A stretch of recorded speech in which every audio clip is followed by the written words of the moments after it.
آپ نے لعنت فرمائی، لعن اللہ الیہود والنصارى اتخذوا قبور انبیائہم مساجدا، اللہ رب العزت یہود و نصارہ کے اوپر لعنت کرے، کیوں؟ انہوں نے اپنے نبیوں کی قبروں کو سجدہ گاہ بنا لیا تھا۔ وہ فرمایا پختہ قبریں نہیں بنانی، ان کے اوپر عمارتیں تعمیر نہیں کرنی ہیں۔ ولی کون ہوتا ہے؟ الذین آمنوا وکانوا یتقون، جو تقوی اختیار کرے، جو ایمان لے کر آئے۔ بے نماز اللہ کا ولی نہیں ہو سکتا ہے۔ جو میرے کسی ولی کے ساتھ دشمنی کرتا ہے، اللہ فرماتا ہے میں اس کے ساتھ اعلان جنگ کرتا ہوں۔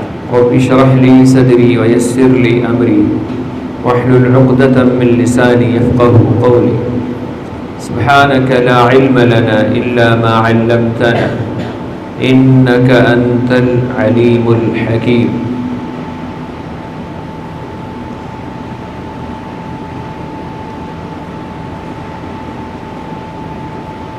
اللہ رب العزت نے قرآن مجید کے اندر مختلف قوموں کے حالات، ان کے جرائم، ان کے خصوصیات، ان کا ذکر اپنی کلام کے اندر کیا ہے، اور ذکر کرنے کا مقصد اللہ رب العزت کا یہ ہے کہ جن جرائم کی وجہ سے ان کے اوپر عذاب آئے ہیں، امت مسلمہ ان جرائم سے بچ جائے۔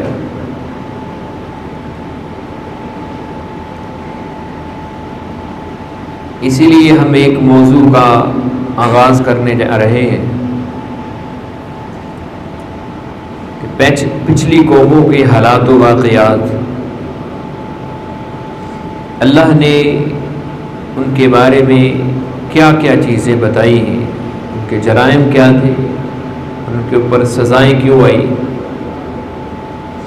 آج کے خطبہ کے اندر حضرت نوح علیہ السلام کی قوم اور ان کے جرائم جو تھے ان کا تذکرہ کریں گے۔ یہ قوم عراق کی رہنے والی تھی، بنو راسب اس قوم کو کہا جاتا تھا۔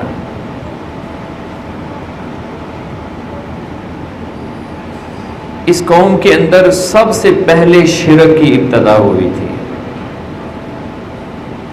ابتدا کس طریقے سے ہوئی تھی؟ عبداللہ بن عباس رضی اللہ تعالیٰ عنہ کی روایت صحیح البخاری کے اندر ہے کہ اس معاشرے کے اندر، اس قوم کے اندر 5 نیک بزرگ گزرے تھے۔ ان کا ذکر بھی اللہ رب العزت نے اپنی کلام کے اندر کیا ہے،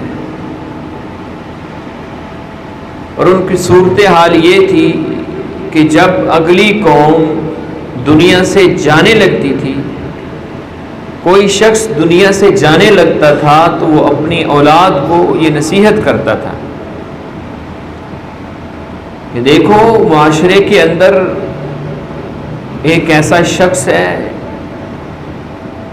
جو ہمارے ان 5 بزرگوں کو اچھا نہیں سمجھتا، لیکن تم نے یاد رکھنا ہے لا تذرن ودا ولا سواعا ولا یغوث ویعوق ونسرا۔ تم نے اس کا کہنا مانتے ہوئے ان 5 جو لوگ ہیں ان کی پرستش، ان کی پوجا پاٹ نہیں چھوڑنی۔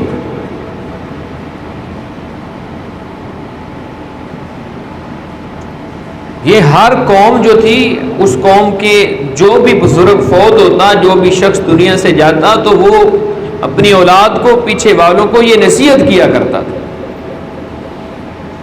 کہ تم نے اس نوجوان کے کہنے پر نہیں چلنا،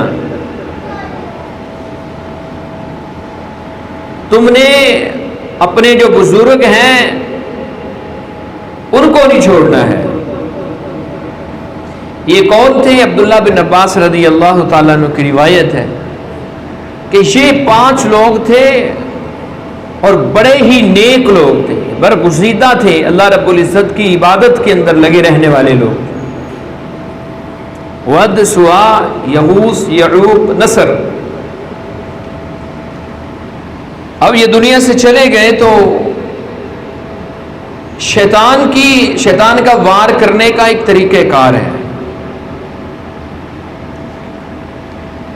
بعض گناہ ایسے ہوتے ہیں کہ وہ آپ کو اس گناہ کے اوپر ڈائریکٹ نہیں لگاتا،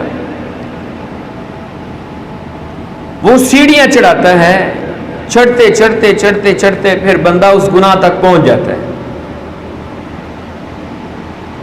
اس کی ایک مثال میں دیتا ہوں کہ شیطان انسان کو زنا کی طرف لے کر جاتا ہے تو ڈائریکٹ زنا کی طرف نہیں لے کر جاتا، وہ دماغ کے اندر ایک خناس بھرتا ہے کہ فون کے اوپر یا ویسے تنہائی میں باتیں کرنے کے اندر کیا حرج ہے، پھر ملاقاتیں کرواتا ہے، پھر وہ آخری سٹیج کے اوپر لے کر جاتا ہے. یہاں پر بھی شیطان کا ایک طریقہ کار تھا، اس طریقہ کار کے مطابق شیطان نے اس قوم کو شرک پہ لگایا تھا. طریقہ کار کیا تھا؟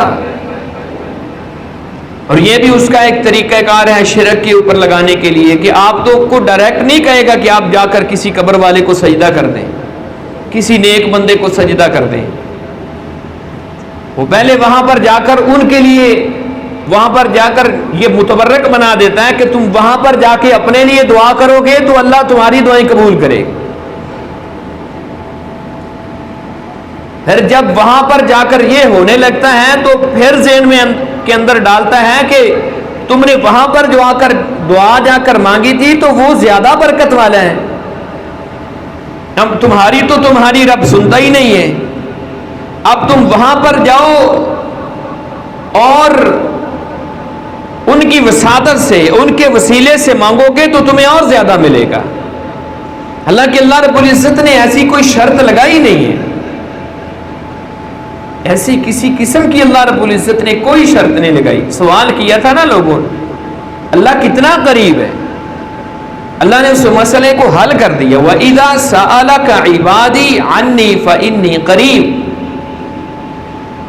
میرے بندے میرے بارے میں سوال کرتے ہیں کہ اللہ کتنا قریب ہے، فرمایا میں قریب ہوں. پھر اللہ رب العزت نے اس مسئلے کو بھی حل کر دیا کہ اللہ کتنا قریب ہے. ایک اور صورت کے اندر اللہ رب العزت نے بیان فرمایا وَنَحْنُ أَقْرَبُ إِلَيْهِ مِنْ حَبْلِ الْوَرِيدِ. انسان کی شارک انسان کے سب سے زیادہ قریب ہوتی ہے. فرمایا کہ میں تمہاری شارک سے بھی زیادہ قریب ہوں. پھر ایک صورت کے اندر اللہ رب العزت نے ایک اور مسئلے کو حل کر دیے کہ بعض اوقات انسان سمجھتا ہے کہ میں نے بڑے بڑے جرائم کیے ہیں. ایک سٹیج ایسی ہوتی ہے کہ والدین جو انسان سے بڑی محبت کرتے ہیں، بڑا پیار کرتے ہیں، لیکن بعض جرم ایسے ہوتے ہیں کہ والدین بھی معاف نہیں کرتے. اللہ رب العزت نے اس مسئلے کو بھی حل کر دیا کہ تم نے جتنے مرضی گناہ کر لیے، تمہاری سانسیں چل رہی ہیں، تمہاری زندگی ابھی باقی ہے، تمہارا آخری سانس آنے سے پہلے پہلے اگر تم میرے دربار میں آ جاؤ تو پھر یاد رکھنا لا تقنطوا من رحمت اللہ، میری رحمت سے نا امید نہیں ہونا ہے. یہی بات یعقوب علیہ السلام نے بھی اپنی قوم سے کہی تھی، لا تیأسوا من رحمت اللہ، اللہ کی رحمت سے نا امید نہیں ہونا. انہ لا ییأس من روح اللہ الا القوم الکافرون. اللہ رب العزت کی رحمت سے تو کافر نا امید ہوتا ہے، ایمان والا تو نا امید نہیں ہوتا، اس کی تو ساری امیدیں اللہ کے ساتھ جڑی ہوئی تھیں. اب اللہ رب العزت نے کہا ہے کہ تم جہاں مرضی بیٹھ کر پکارو، گھر کے اندر ہو، تم مسجد کے اندر ہو، تم بازار کے اندر ہو، ہاں جو شرائط لگائی ہے اللہ رب العزت کی حمد و ثنا کرو، نبی مکرم صلی اللہ علیہ وسلم کے اوپر درود و سلام پڑھو. پھر تم نے قطع رحمی کی دعا نہیں کرنی، کسی کے خلاف بد دعا نہیں کرنی، حرام نہیں کھانا، حلال کھانے والا ہو. جس شخص کے اندر یہ شرائط ہیں عاجزی انکساری کرتے ہوئے جہاں بھی بیٹھ کر اللہ رب العزت کو پکارتا ہے، اللہ اس کا جواب دیتے ہیں، اللہ رب العزت اس کی دعاؤں کو قبول کرتا ہے. تو یہ شیطان کا ایک وار تھا. عبداللہ بن عباس رضی اللہ تعالیٰ عنہ فرماتے ہیں جب یہ دنیا سے چلے گئے تو شیطان نے اپنا وار لگایا. کہتے ہیں اپنی تصویریں بنا کر برکت کے لیے اپنی دکانوں کے اوپر لگاؤ, اپنے بازاروں کے اندر لگاؤ, اپنے گھروں کے اندر لگاؤ. تمہارے شہر کے اندر میں نے ایک بزرگ کی تصویر دیکھی, میں نام نہیں لیتا, ایک درزی تھا, اس کی دکان کے اوپر لگی ہوئی تھی اور اس کے اوپر یہ جملہ لکھا ہوا تھا ذل پیر ذل الہ, یعنی پیر کا سایہ الہ کے سائے جیسا ہے. اب اندازہ لگائیں, موت و بعد کی بات ہے, زندگی کے اندر ہی اس کو اللہ کے برابر لا کر کھڑا کر دیا.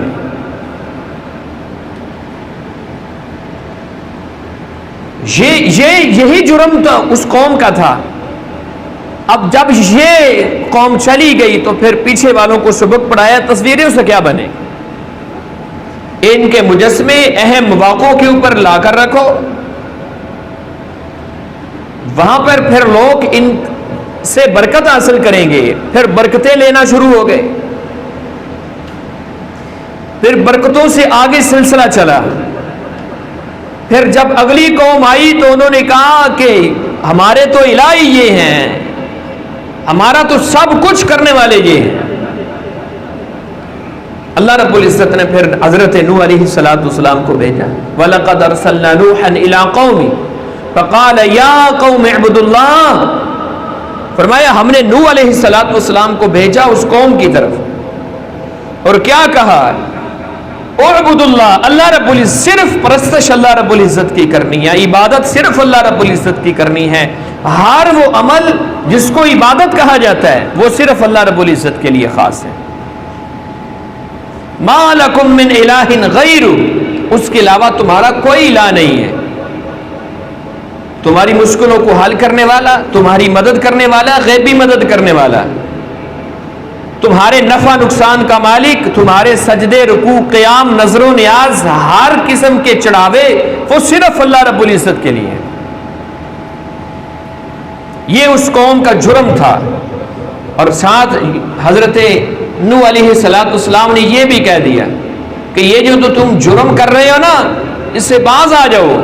انی اخاف علیکم عذاب یوم عظیم, مجھے تمہارے اوپر بہت بڑے عذاب کا خطرہ ہے. اب جس قوم کی گھٹی کے اندر شرک داخل کر دیا گیا تھا, انہوں نے پیغمبر کا مذاق اڑانا شروع کر دیا. فقال الملأ من قومه انا لنراك في ضلال مبين, ہم تو تجھے گمراہ سمجھتے ہیں کہ یہ سارے کام, یہ سارے دنیا کے معاملات ایک اللہ کیسے چلا سکتے ہیں. یہی ان کا نظریہ تھا کہ اللہ رب العزت نے لوگوں کے اندر اختیارات بانٹ رکھے ہیں, کسی کو بارش کا بنا دیا ہے, کسی کو رزق کا بنا دیا, کسی کو اولاد کا بنا دیا. کوئی اولادیں تقسیم کرتا ہے, کوئی رزق تقسیم کرتا ہے, کوئی کیا کرتا ہے, کوئی کیا کرتا ہے, کوئی کشتیاں پار لگاتا ہے. نوح علیہ السلام نے کہا نہیں, ایسی بات نہیں, اکیلا الہ ہے. ما لکم من الہ غیر. میں نے ایک دفعہ مکمل ایک جمعہ پڑھایا تھا لفظ الہ کی تفسیر کے اندر کہ اللہ رب العزت نے جو بھی قوم بھیجی ہے, جس نبی کو بھی بھیجا ہے, اس نبی کے لیے اللہ رب العزت نے جو کلمہ خاص کیا ہے, اس کلمے کے اندر اللہ رب العزت نے اپنی جو صفت بیان کی ہے وہ رحمان نہیں بیان کی ہے, رحیم نہیں بیان کی, غفور نہیں بیان کی, رؤوف نہیں بیان کی ہے. یہ صفت اللہ رب العزت نے بیان کی ہے الہ, یعنی یہ ایک ایسی جامع صفت ہے اللہ رب العزت کی کہ جس کے اندر اللہ رب العزت کی ساری صفات آ جاتی ہیں. ہر وہ عمل جو صرف اللہ رب العزت کے لیے خاص ہے وہ کسی دوسرے کے لیے نہیں ہو سکتا. ہر پیغمبر کا یہی کلمہ تھا, پہلے کلمے کا جزو پہلا یہی تھا لا الہ الا اللہ. آگے موسیٰ علیہ السلام آئے, موسیٰ کلیم اللہ لگ گیا. عیسیٰ علیہ السلام آئے, عیسیٰ روح اللہ لگ گیا. اسماعیل علیہ السلام آئے, اسماعیل ذبیح اللہ لگ گیا. محمد کریم علیہ السلام آئے, محمد الرسول اللہ لگ گیا. دوسرا جز بدلتا رہا ہے، پہلا جز ہر قوم کا ایک ہی تھا۔ اسی طرف اللہ رب العزت نے اشارہ کیا ہے وَلَقَدْ بَعَثْنَا فِي كُلِّ أُمَّةٍ رَسُولًا أَنِ اعْبُدُوا اللَّهَ وَاجْتَنِبُوا الطَّاغُوتَ۔ ہم نے جو بھی دنیا کے اندر پیغمبر بھیجا ہے نا، جو بھی اللہ رب العزت نے نبی بھیجا ہے، اس کا مقصد صرف ایک ہی تھا کہ لوگوں کے سامنے سجدے نہ کریں، لوگوں کے سامنے سر اٹھا کر اکیلے رب کے سامنے سجدے کریں۔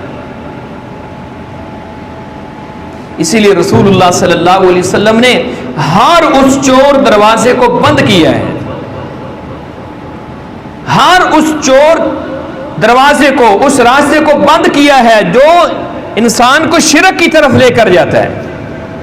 نبی صلی اللہ علیہ وسلم نے سب سے پہلا جو یہود و نصارہ کے اوپر نبی صلی اللہ علیہ وسلم نے لعنت کی تھی، آپ کی زندگی کے آخری ایام میں آپ منبر پر تشریف لائیں، آپ نے لعنت فرمائی لعن اللہ الیہود والنصارى اتخذوا قبور انبیائہم مساجدا۔ اللہ رب العزت یہود و نصارہ کے اوپر لعنت کرے، کیوں؟ انہوں نے اپنی نبیوں کی قبروں کو سجدہ گاہ بنا لیا تھا۔ حضرت عائشہ کی روایت ہے صحیح مسلم کے اندر، ام سلمہ رضی اللہ تعالیٰ عنہ نے ایک دفعہ نبی صلی اللہ علیہ وسلم کے سامنے ذکر کیا، اللہ کے رسول صلی اللہ علیہ وسلم ہم نے دیکھا شام کے جو گرجا گھر تھے وہاں پر لوگوں نے اپنے بزرگوں کی، انبیاء کرام کی تصویریں لگائی ہوئی ہیں، وہاں پر انہوں نے بت بنا کر رکھے ہوئے ہیں۔ نبی صلی اللہ علیہ وسلم نے کیا فرمایا؟ فرمایا یہ کون لوگ ہیں؟ یہ وہ لوگ ہیں جب ان کے اندر کوئی نیک بزرگ فوت ہو جاتا ہے، اللہ کا کوئی ولی فوت ہو جاتا ہے، یہ پھر اس کی قبر کو سجدہ گاہ بنا لیتے ہیں۔ اور نبی صلی اللہ علیہ وسلم نے یہ بھی فرمایا، صحیح مسلم کی حدیث ہے، آپ نے فرمایا اللہ کی زمین کے اوپر یہ سب سے بدترین لوگ ہیں جنہوں نے اللہ کا حق اٹھا کر لوگوں کے اندر تقسیم کر دیا ہے۔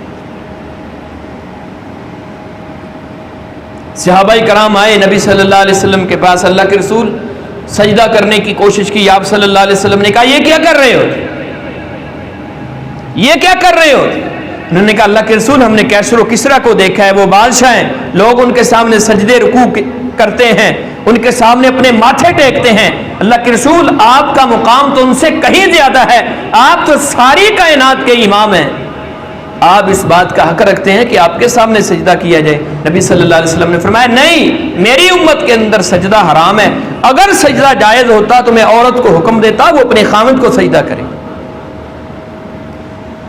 اللہ کے رسول صلی اللہ علیہ وسلم نے شرک کے چور دروازوں کو بھی بند کیا ہے۔ مسند احمد کی حدیث ہے،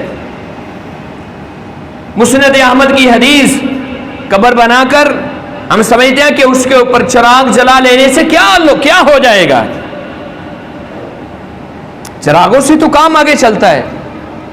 مساجد کے قبروں کے اوپر مجاور بن کر بیٹھنے سے تو کام آگے چلتا ہے، وہاں پر ٹولیاں بنا کر قرآن مجید پڑھنے سے تو کام آگے چلتا ہے۔ قرآن تو آیا تھا زندہ لوگوں کے لیے، ہم نے مردوں کو سنانا شروع کر دیا ہے، زندہ کو کوئی سناتا نہیں۔ نبی صلی اللہ علیہ وسلم نے منع فرمایا،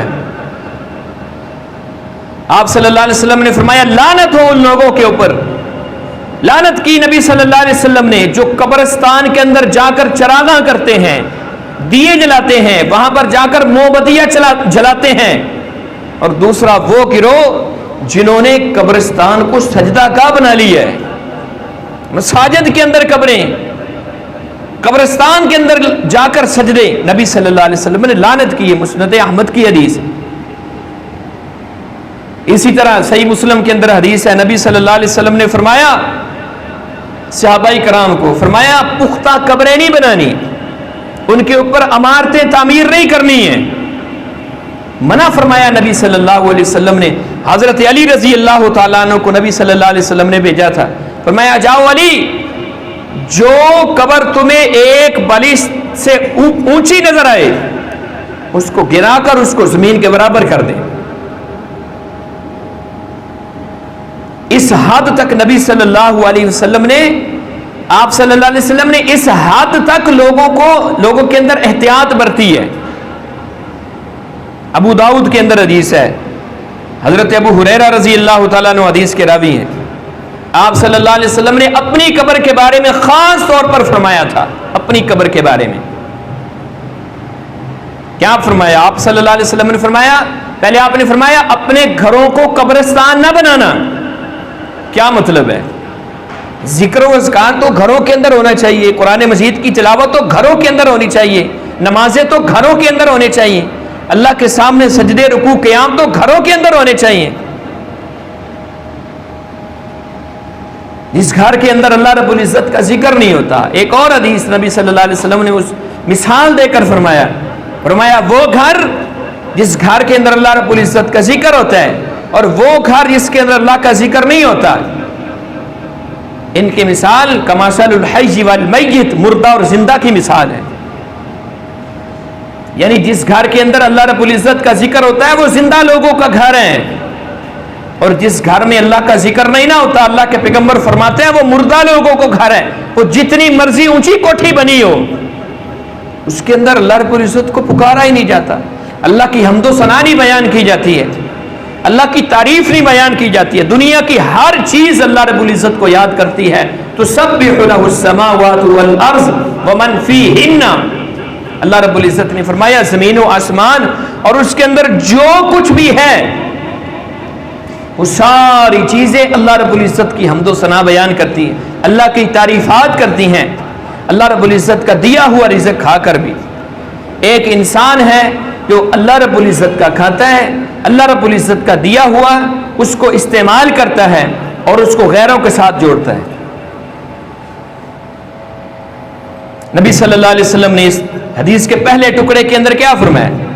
آپ نے فرمایا اپنے گھروں کو قبرستان نہ بنانا. اور دوسری بات آپ صلی اللہ علیہ وسلم نے فرمایا میری قبر کو میلے ٹھیلے کی جگہ نہ بنانا، میری قبر کو عید کی جگہ نہ بنانا. اللہ کے رسول صلی اللہ علیہ وسلم کی حدیث ہے سنن ابی داؤد کے اندر، ساری کائنات کے امام محبوب پیغمبر صلی اللہ علیہ وسلم جن کے اشاروں کے ساتھ جنت کا دروازہ کھولا جانا ہے، جن کے اشاروں کے ساتھ، جن کی سفارش کے ساتھ اللہ رب العزت نے لوگوں کا حساب و کتاب شروع کرنا ہے، جن کی سفارش کے ساتھ لوگوں کو جنت کے اندر بھیجا جائے گا، جن کے ہاتھوں سے اللہ رب العزت نے لوگوں کو حوض کوثر پلانا ہے، اتنا اونچا پیغمبر وہ کہہ رہا ہے کہ میری قبر کے اوپر جا کر میلے نہ لگانا ہے. پھر دوسرے تیسرے کسی عام انسان کی قبر کے اوپر سالانہ وہاں پر جا کر کھانے تقسیم کرنا اور وہاں پر جا کر پتہ نہیں کیا کیا کچھ کیسے جائز ہو سکتا ہے؟ کیسے جائز ہو سکتا ہے؟ ایک شخص کو دیکھا، حضرت علی رضی اللہ تعالیٰ عنہ کے پوتے، نام ان کا حسن تھا، کہ وہ روزانہ جاتا ہے نبی صلی اللہ علیہ وسلم کی قبر کے پاس، جا کر وہاں پر دعا کرتا ہے اور واپس آ جاتا ہے. پوچھا کیا کرنے جاتے ہو؟ کہا میں اپنے لیے دعا کرنے جاتا ہوں. کہا وہاں جانے کی کیا ضرورت ہے؟ دعا تم نے اپنے لیے کرنی، ہاں میت کے لیے کرنی ہے، آپ قبرستان جا سکتے ہیں، لیکن جب تم نے اپنے لیے کرنی ہے تو اس وقت قبرستان میں جانے کی ضرورت نہیں ہے، کسی قبر کے اوپر بھی. بزرگ تو دور کی بات، عام قبرستان کے اندر بھی اس نیت سے جانا کہ میں وہاں پر جاؤں گا تو میری دعا زیادہ قبول ہوگی، منع ہے. سیدنا حسن نے پوچھا کیا کرنے گئے تھے؟ کہا میں اپنے لیے دعا کرنے گئے تھے. کہا جب اپنے لیے کرنے گئے تھے تو پھر قبرستان، اللہ کے نبی صلی اللہ علیہ وسلم کی قبر کے پاس جانے کی کیا ضرورت ہے؟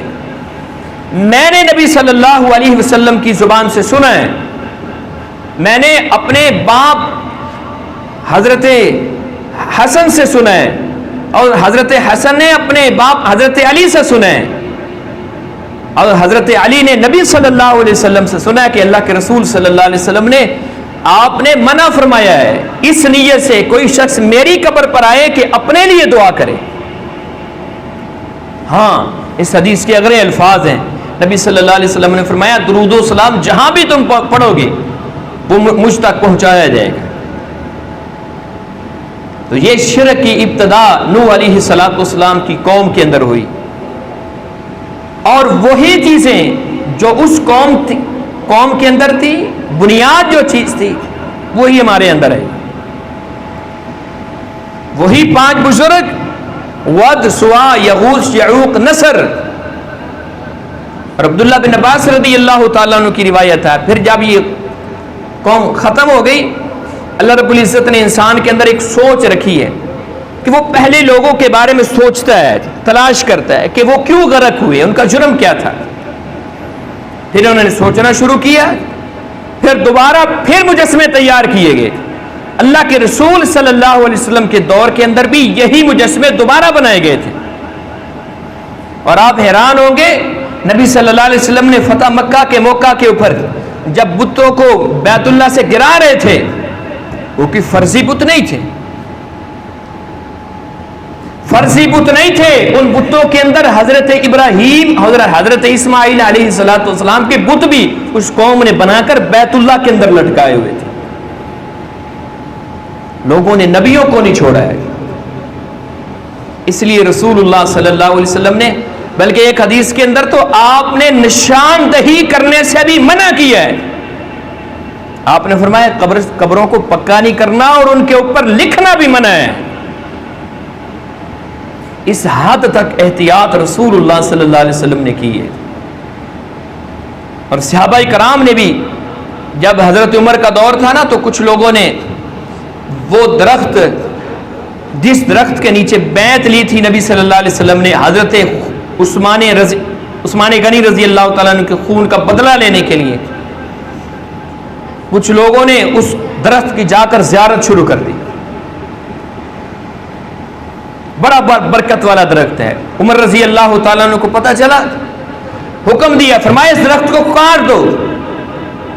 اس درخت کا وجود باقی نہیں رہنا چاہیے جو بندوں کو شرک کی طرف لے کر جا رہا ہے. اپنے عقیدے کا اظہار کیا ہے. حضرت عمر رضی اللہ تعالیٰ عنہ نے سب سے قیمتی پتھر جس کو جنت سے لا کر بیت اللہ کے اندر نصب کیا گیا ہے، فرمایا ایمان کی حالت میں جس نے استلام کیا ہے بیت اللہ کا، حجر اسود کا، یا اس کو بوسہ دیا ہے ایمان کی حالت میں، کل قیامت والے دن اللہ رب العزت اس حجر اسود کو 2 آنکھیں دے گا، اللہ اس کو زبان دے گا. یہ اس شخص کے بارے میں اللہ رب العزت کے ہاں سفارشی بنے گا، یا اللہ یہ ایمان والا بندہ ہے. اتنا قیمتی پتھر ہے، جنت سے آنے والا ہے. فرمایا سفید تھا لیکن لوگوں کے گناہ چوس چوس کے یہ سیاہ ہو چکا ہے. ایسا قیمتی پتھر، اس کے بارے میں بھی حضرت عمر رضی اللہ تعالیٰ نے اپنے عقیدے کا اظہار کس طرح کیا تھا؟ انی اعلم انک حجر لا تضر ولا تنفع. اے حجر اسود، میں جانتا ہوں کہ تو صرف ایک پتھر ہے، تو کسی کو نفع نقصان نہیں دے سکتا، میرے نفع نقصان کا مالک نہیں ہے. ہاں تجھے بوسے کیوں دیتا ہوں، تجھے چومتا کیوں ہوں؟ ولولا انی رأیت رسول اللہ صلی اللہ علیہ وسلم یقبلک ما قبلتک. اگر میں اللہ کے رسول صلی اللہ علیہ وسلم کو نہ دیکھتا کہ وہ تجھے چوم رہے ہیں، میں تجھے کبھی بھی نہ چومتا، کبھی بھی نہ چومتا. اس لیے میرے بھائیوں، اولیاء کرام سے محبت کرنا ایمان کا حصہ ہے.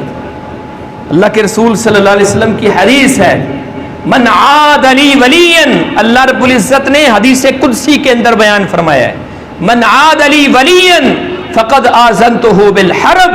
جو میرے کسی ولی کے ساتھ دشمنی کرتا ہے، اللہ فرماتا ہے میں اس کے ساتھ اعلان جنگ کرتا ہوں. لیکن ولی کے ساتھ محبت کی یہ علامت نہیں ہے کہ آپ جھوٹے قصے کہانیاں جوڑ کر اس کی طرف نسب کر دو، اس کی طرف منسوب کر دو. ولی کون ہوتا ہے؟ الذین آمنوا وکانوا یتقون، جو تقوی اختیار کرے، جو ایمان لے کر آئے. بے نماز اللہ کا ولی نہیں ہو سکتا ہے. کوئی شخص 100 سال تو کیا ساری زندگی، بلکہ آدم علیہ السلام سے لے کر قیامت تک بھی الٹا کنویں کے اندر کچی تندی کے ساتھ لٹکا رہے، اللہ کی قسم یہ ولی کی علامت نہیں ہے، نہ ہی یہ ولیوں کے کام ہے، نہ ہی انہوں نے ایسے کیے ہیں. چھوڑیے قصے کہانیوں کو.